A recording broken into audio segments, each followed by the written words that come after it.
Welcome back. Let's get to that very first conversation. There is a potpourri of issues. The president had a conversation with journalists yesterday in his very first media chat. As Kayode said, it's well like a thief in the night. We just woke up to find out that, oh, the president is going to be speaking. And of course, it was a recorded session with these journalists across board. Mark Yusuf was there to ask her questions as well. And there were a couple of things that were raised by the people on the panel. And the president was quite bold in his assertions and all of that and his position. But let's get the view of some experts in different areas as far as that conversation is concerned, because we're living in the reality of all the decisions of the president and his team. We've been joined on the program by a security risk management consultant and the MD of Beacon Security and Intelligence Limited, Dr. Kabir Adamu. Also joining us is CEO of Center for the Promotion of Private Enterprises, joining us via Zoom as well, Dr. Muda Yusuf, as well as Data and Policy Analyst of Next Year, Mr. Samuel Oluwajobi. He joins us via Zoom. Gentlemen, thank you so much for coming on the program. All right, let me start with you, Ms. Adamu, on some of the remarks, some of the things that the president had said. I don't know where you want to pick up the conversation from, but in wherever you want to pick it up from, let me add to that to say that when he was asked about the big spending in security and defense and whether or not he's going to probe other service chiefs, he said, there's no point. He's not going to do that. He's not going to disrespect that institution. And by his books, they are doing well. What's your response? I apologize profusely, but we must take a break now. When we return, we'll have better audio quality. Network, we're having challenges with the network right now. We must fix them. So let's take a break now. We'll be back shortly. Stay with us.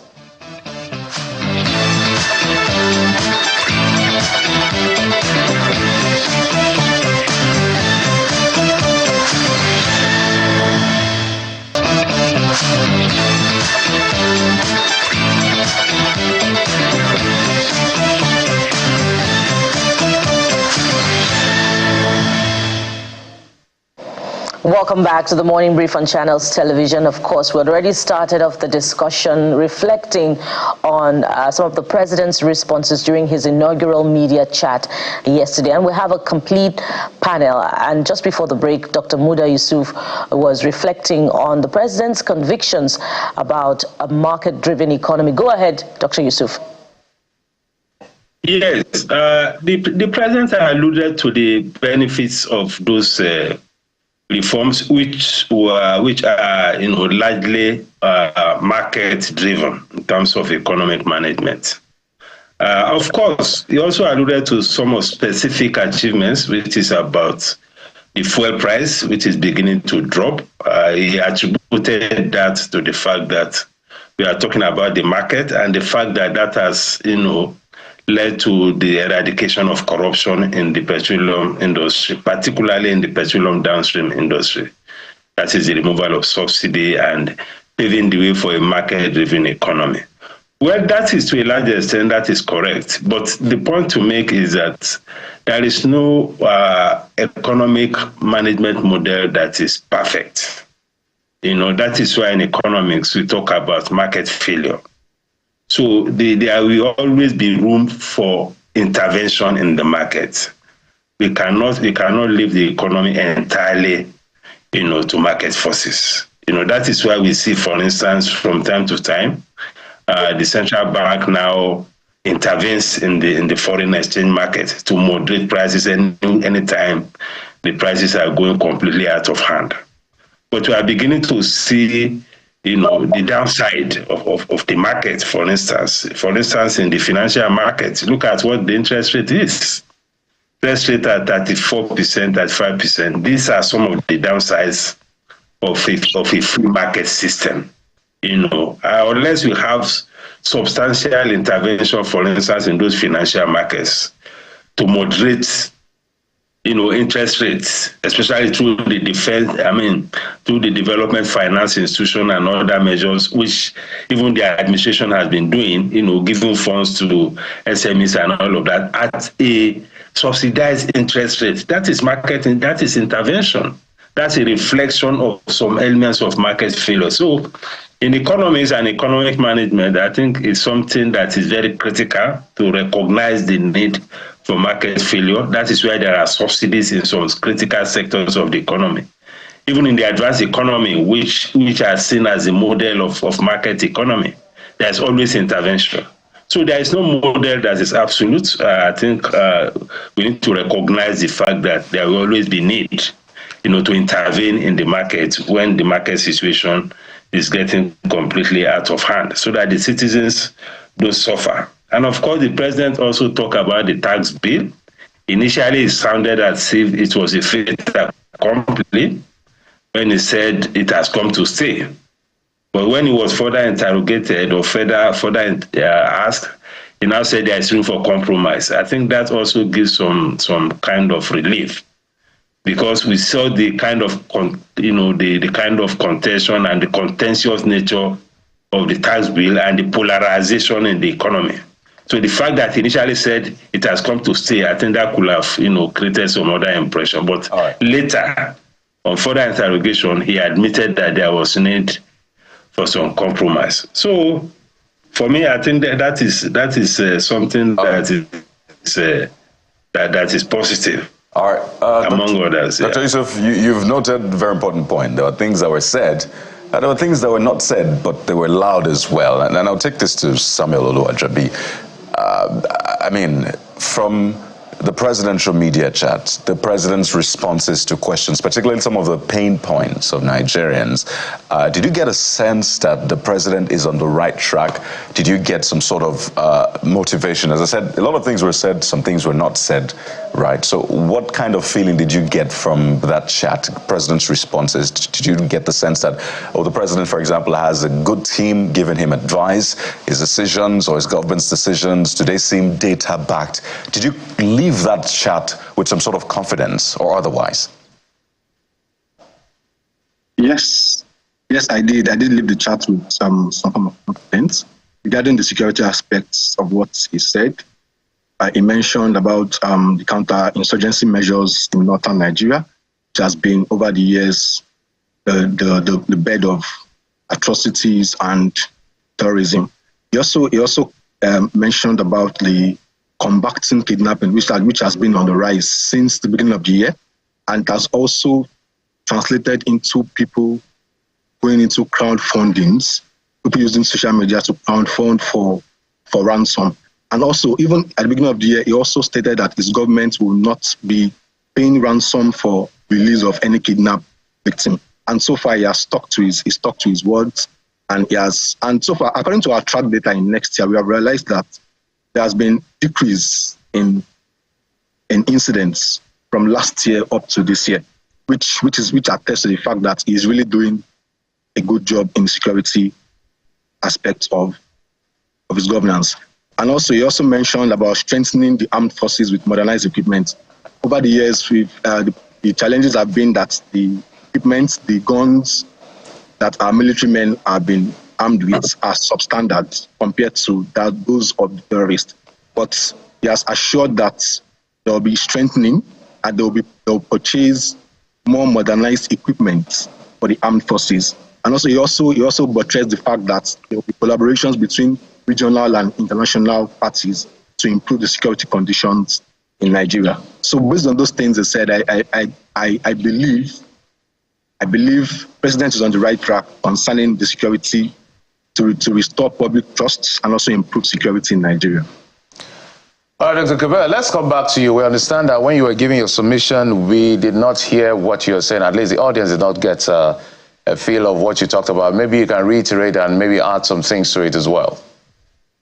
Thank you. I made the point around the importance of accountability. I made the point that if you look at the 2025 proposed budget, security sector has the single largest allocation of about 4 trillion naira, more than any other single sector, more than health, more than infrastructure, more than education. And so when you have a single sector like that with such huge allocation, and this has been the pattern over the last few years where security has enjoyed the highest single allocation. And without accountability in that sector, then it gives room for a lot of concern.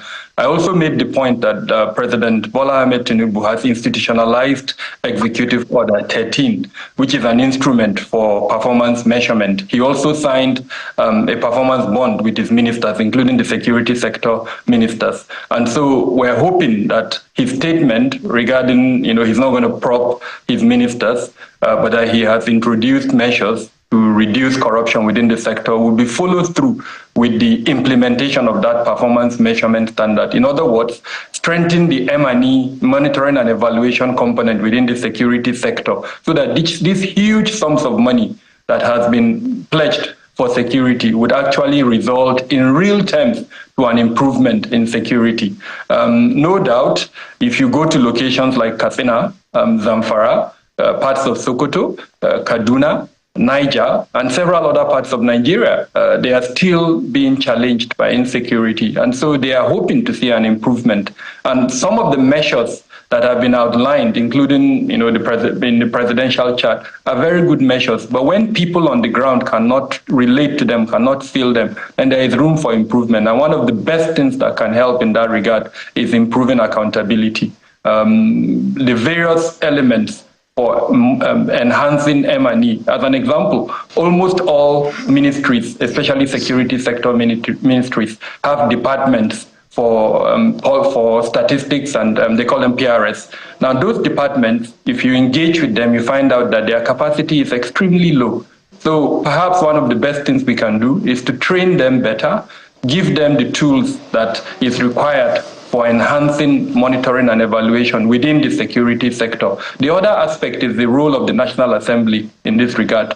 Let's remember that the budget is submitted to them. They are the ones that will go through the budget. They will engage with the ministries. So we also hope to see an enhancement in their capacity for oversight, so that at the end of the day, we see real-term improvement, not improvement, that is just stated, where in the middle of the controversy regarding the released survey by MBS, which indicates, unfortunately, that there is an increase, as it were, in both fatalities and abduction and the issuance of ransom. And let's not forget that the government's position on ransom is very clear. President Bola Ahmed Tinubu did write an op-ed in the Times magazine. His national security advisor did also state categorically that ransoms are banned. Nobody should pay ransom. But then we now have a statement from a government department. So all of these are areas of accountability that we're hoping to see an improvement in the coming months and the coming year. I'll stay with you because this was your first submission. So let me stay with you on the issue of security. By experience of the Nigerian citizens and also submissions of successor presidents, it appears that things are left worse off because they come and say, oh, this other man did not do as much as we're thinking. We met this, we met that. The situation is so terrible. We have to fix and all of that. In assessing improvements in security, at least for now, the level or the number of recorded attacks have actually reduced, reported from what we see. But you are the expert. You can tell us otherwise if there is any. But you juxtapose that with what you said about the 2.2 trillion in ransom paid in just a space of 1 year between May last year and April this year. So how do you assess success?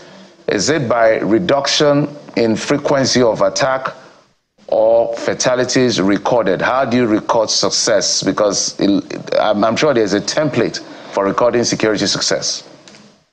Well, it depends on the methodology you want to use. We use the intelligence methodology. In other words, we collect information, we collate that information, we analyze that information, and then we produce, some form of products from that. That's a simple terminology in intelligence. It's a cycle that has 6 phases. So in measuring success using that intelligence, you use metrics. And I've heard the earlier statement by my co-discussant from Next Year. Our data set says differently. As at the month of November, we had recorded over 12,000 deaths in Nigeria based on the data set that we have. Now, what we recorded last year was 10,000. And so if you use just on the basis of that, it means, unfortunately, we have seen an increase in terms of fatalities. Now, in terms of abduction, we're at about 5,000 per year. What we saw last year was around 4,000. And so that, too, again, is an increase. We're also seeing variances in terms of the dislocation of these metrics. So in the Northeast, which used to be the hotbed or the hotspot, as it were, of most of these occurrences, we're seeing a dislocation now. The current hotbed is the Northwest of the country, and specifically states like Katsina and Zamfara, where we're seeing more attacks and the ferocity of the methodology, especially by bandit groups. So if you stick specifically to metrics, unfortunately, we're not seeing an improvement. And this data that I've just mentioned is collaborated by ACLED. ACLED is probably the most internationally respected and relied upon platform for recording incidents like that. A lot of what we report is corroborated by this. This is in no way to say we do not recognize the effort by the Bola Ahmed Tinubu administration. It has come up with novel ideas, including strengthening our security forces, not just defense, but other security forces. It has also introduced technology. Not too long ago, the Ministry of Interior launched an intelligence platform that is world standard. The Ministry of Defense has also done the same thing. The Police Affairs has done the same thing. But the major gap is the inability to transcend from that federal composition to the state or subnational composition. In other words, ensure that the state government also key into these policies by the federal government. Because remember, most of these occurrences happen at the state level. Now, where you don't see a harmonized approach at the moment, in the Northwest, which is, like I mentioned, the hotbed of security occurrences, all the governors sort of have a different view and approach on security. If you speak to the governor of Kaduna, he believes in an aspect of negotiation. But the governor of Zamfara and governor of Katsina will tell you clearly that I'm not going to negotiate with bandits, with terrorists. And they have their reasons for doing that. So at what point are we going to have all of these governors seated together so that we see a coordinated approach? The second gap is the inability to address the root causes of insecurity. These root causes, I'll quickly mention them: poverty and unemployment, inequality, education deficits, corruption, ethno-religious tensions, land resource competition or land governance, and then the issues around urbanization, as well as the environmental climate change issues. We're not, in a very pragmatic manner, addressing these root causes. We are concentrating more on the kinetic component, in other words, the military force, the police, and the others, without necessarily investing so much. The experts... Dr. Adamo, indeed, we keep talking about that gaping lack of cohesion at the subnational level in the fight against insecurity, particularly in the Northwest, and we wonder, for how long we'll continue to talk about it. But it's interesting also how all of these issues are interconnected in one way or the other, the economy and security. And that's why I'm going to return to the economy. I'm coming to you now, Dr. Yusuf. The president's logic when it comes to the removal of fuel subsidy, I want us to, chew on it a bit. The president said he doesn't regret removing subsidy and that, we're mortgaging our future.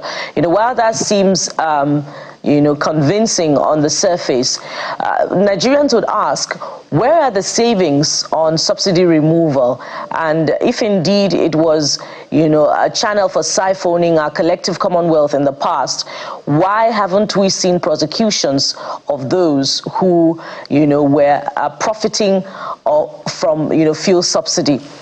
And how convincing also is it that the naira for crude policy of the administration is somewhat partly responsible for, the gradual reduction of the pump price of petrol that we're seeing now?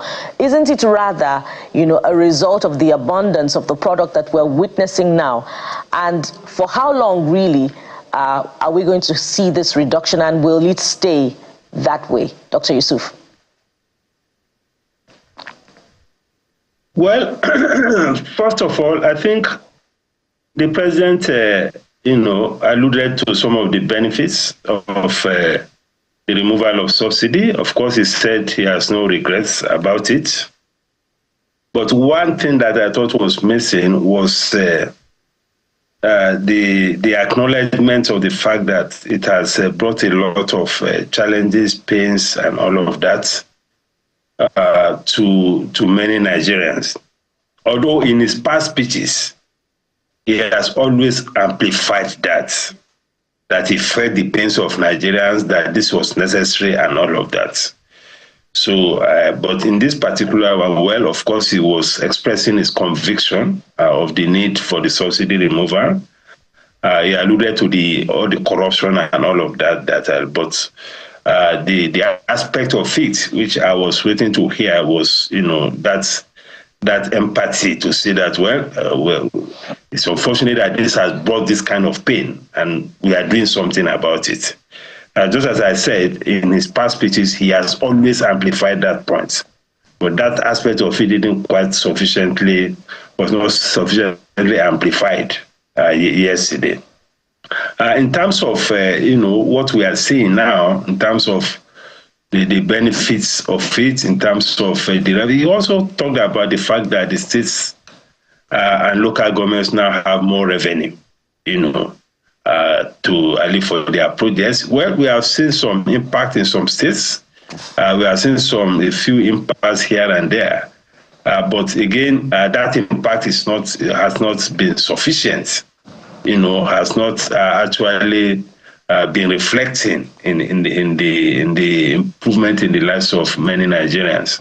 So I think that connection needs to be further strengthened, that, okay, we have made this amount, we have made these gains, these are the direct benefits to you.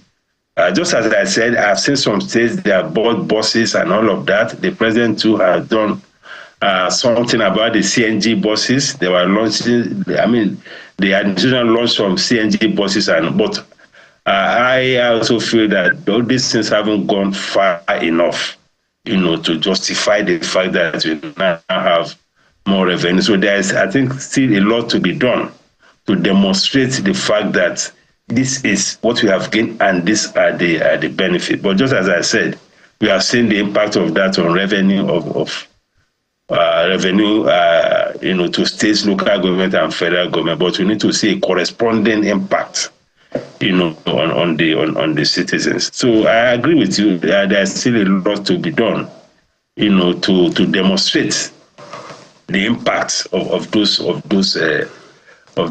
gains on the. But the point is that we are beginning to see an improvement in terms of reduction in prices of petroleum products. And I read a report from the Dangote Industries, which was also alluding to the fact that these are some of the benefits of the Naira for crude, intervention by the government. I'm talking about this reduction.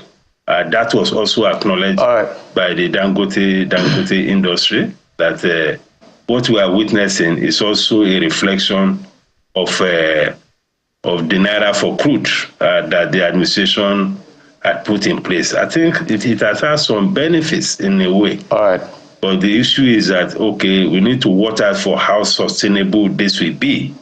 And this will be a function of some other factors as well.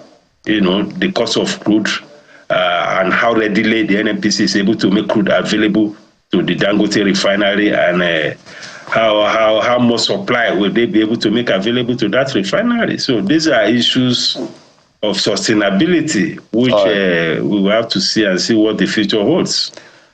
All right, there's a lot to chew on, and we hope that the solutions being put in place would yield the necessary result. But we'll continue to interrogate the process, the policies of government, piggyback on the remarks of the president. I must thank you, gentlemen, for coming on the program. Dr. Kabir Adamu is a security risk management consultant. Dr. Muda Yusuf is CEO, Center for the Promotion of Private Enterprises, and Mr. Samuel Oluwajobi is a data and policy analyst from Next Year. Thank you so much for your insight and your submission. Thank you. We'll take a quick break now. When we come back, we'll move to the next leg of the conversation. Join us again.